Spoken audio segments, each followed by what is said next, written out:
নমস্কার বন্ধুরা, আমি মমিতাজ ব্লগ থেকে আমি বিয়ে বাড়ির মতো মুড়ি ঘন্টার রেসিপি নিয়ে চলে এসেছি।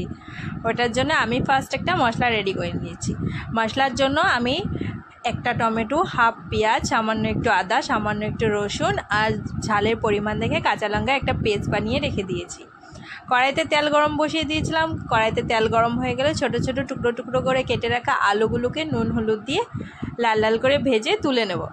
তারপর আলু ভাজার পর যে তেলটা বেঁচে যাবে ওই তেলের মধ্যে দিয়ে দেবো গরম মশলা, গোটা গরম মশলা ফোড়নে, আর দিয়ে দেবো হাফ পেঁয়াজ, কুচনো পেঁয়াজ আর দুটা তেজপাতা দিয়ে যখন এই পেঁয়াজ থেকে ভালো একটা সুগন্ধ বের হবে তখন আমি এটার মধ্যে যে মিক্সারের পেস্টটা বানিয়ে রেখেছিলাম ওই পেস্টটা দিয়ে দেবো।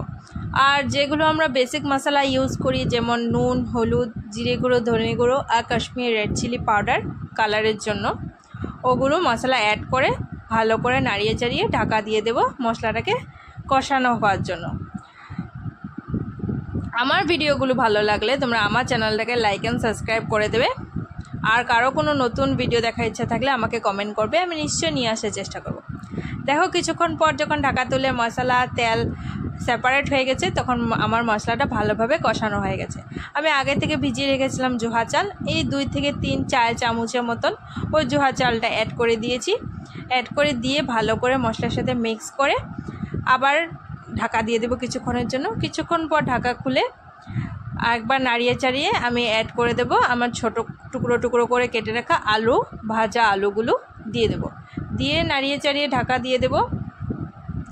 কিছুক্ষণ পরে ঢাকা খুলে দেখো আমার মশলা আলুটা খুব সুন্দরভাবে কষা কষা হয়ে গেছে।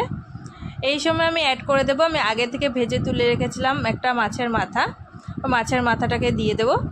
দিয়ে মশলার সাথে মাথাটাকে ভালো করে মিক্স করে দেব। দেখো মশলার সাথে মাথাটাকে ভালো করে মিক্স করে দিয়েছি। মিক্স করে আমি ঢাকা দিয়ে দেব 2 থেকে 3 মিনিটের জন্য। 2 থেকে 3 মিনিট পরে ঢাকা খুলে আমার মশলাটা আর মাছের মাথাটা ভালোভাবে কষা কষা হয়ে গেছে। মাথাটা একটু সফট হয়ে গেছে, মাথাটাকে একটু একটু ভেঙে দেব যতটুকু ভাঙা যায়। দেখো আমি মাথাটাকে ভেঙে দিচ্ছি। এখন আমি অ্যাড করে দেব জল। যে পরিমাণ জল লাগবে ওই পরিমাণ জল দেবে। আমি বেশি আজকে ঝোল ঝোল রাখবো না, এই জন্য একটু কমে জল দিচ্ছি। তোমরা চাইলে এখানে একটু ঝোল ঝোল রাখতে পারো। জল দিয়ে জলের সাথে মশলাটাকে ভালোভাবে মিক্স করে ঢাকা দিয়ে দেবো কিছুক্ষণের জন্য।